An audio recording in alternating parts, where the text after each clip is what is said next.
Salam damai sejahtera bagi kita semua.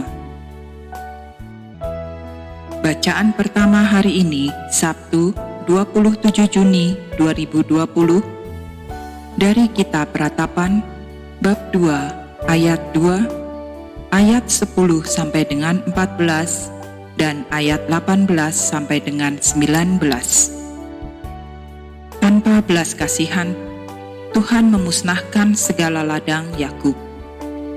Ia menghancurkan dalam amarahnya benteng-benteng putri Yehuda. Ia mencampakkan ke bumi dan mencemarkan kerajaan dan pemimpin-pemimpinnya. Duduklah tertegun di tanah para tua-tua putri Sion. Mereka menabur abu di atas kepala dan mengenakan kain kabung. Dara-dara Yerusalem menundukkan kepalanya ke tanah. Mataku kusam dengan air mata, remuk redam hatiku, hancur habis hatiku, karena keruntuhan putri bangsaku. Sebab jatuh pingsan kanak-kanak dan bayi di lapangan-lapangan kota. Kepada ibunya mereka bertanya, "Mana roti dan anggur?" Sedang mereka jatuh pingsan seperti orang yang gugur di lapangan-lapangan kota, ketika menghembuskan nafas di pangkuan ibunya. Apa yang dapat kunyatakan kepadamu? Dengan apa aku dapat menyamakan engkau, ya putri Yerusalem? Dengan apa aku dapat membandingkan engkau untuk dihibur, ya Dara putri Sion? Karena luas bagaikan laut reruntuhanmu, siapa yang akan memulihkan engkau? Nabi-nabimu melihat bagimu penglihatan yang dusta dan hampa. Mereka tidak menyatakan kesalahanmu, guna memulihkan engkau kembali. Mereka mengeluarkan bagimu ramalan-ramalan yang dusta dan menyesatkan. Berteriaklah kepada Tuhan dengan nyaring, hai putri Sion. Cucurkanlah air mata bagaikan sungai siang dan malam. Janganlah kau berikan dirimu istirahat. Janganlah matamu tenang. Bangunlah, mengeranglah pada malam hari. Pada permulaan giliran jaga malam, curahkanlah isi hatimu bagaikan air di hadapan Tuhan. Angkatlah tanganmu kepadanya demi hidup anak-anakmu yang jatuh pingsan karena lapar di ujung-ujung jalan. Demikianlah sabda Allah. Syukur kepada Tuhan. Bacaan Injil hari ini menurut Matius, bab 8, ayat 5 sampai dengan 17.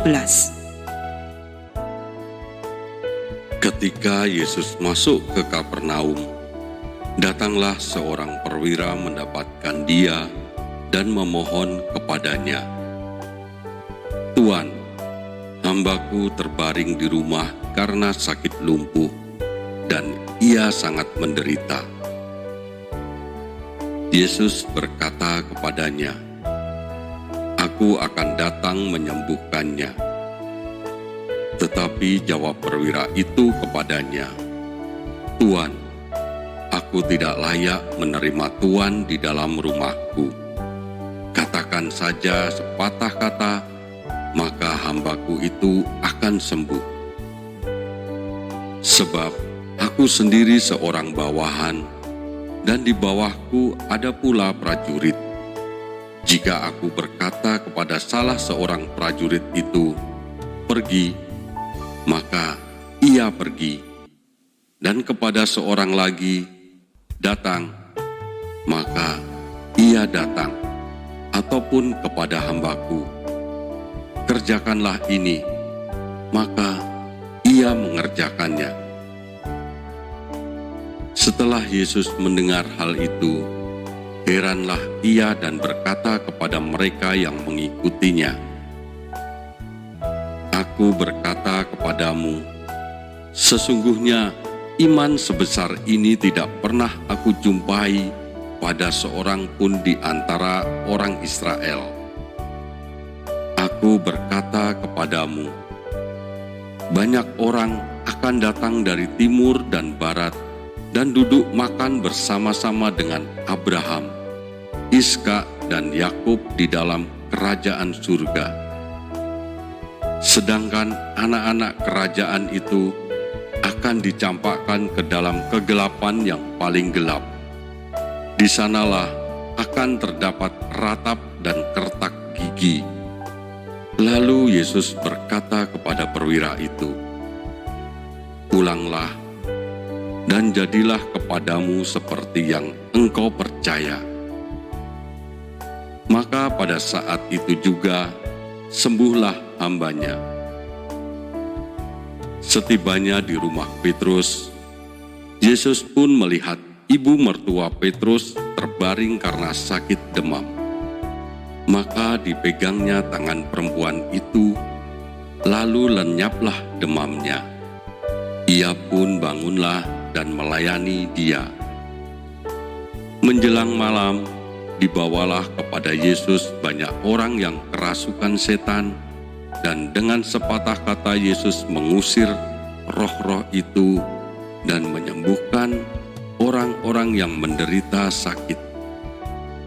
Hal itu terjadi supaya genaplah firman yang disampaikan oleh Nabi Yesaya. Dialah yang memikul kelemahan kita dan menanggung penyakit kita. Demikianlah Injil Tuhan kita. Terpujilah Kristus. Amin. Marilah kita berdoa. Atas nama Bapa dan Putra dan Roh Kudus. Amin. Ya Bapa, hari ini Engkau memberikan contoh seorang perwira yang memiliki iman yang dalam.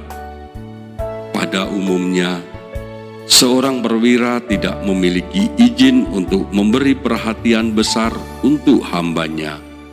Seorang perwira yang mau turun tangan mewakili sikap yang sangat langka terjadi. Pada umumnya yang sering terjadi adalah seorang perwira melakukan hal sewenang-wenang atas hambanya. Iya Bapa, seringkali kepemimpinan menjadi senjata bagi kami untuk mengendalikan dengan kekuasaan.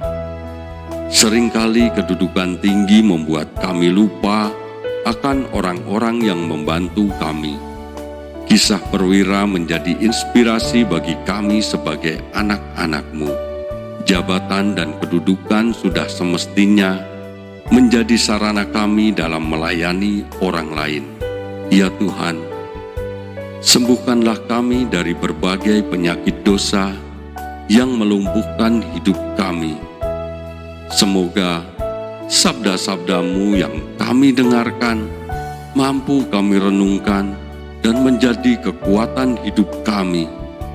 Ajarilah kami untuk memiliki sikap iman yang dalam seperti perwira itu, berjuang demi sesama kami yang menderita. Amin. Atas nama Bapa dan Putra dan Roh Kudus.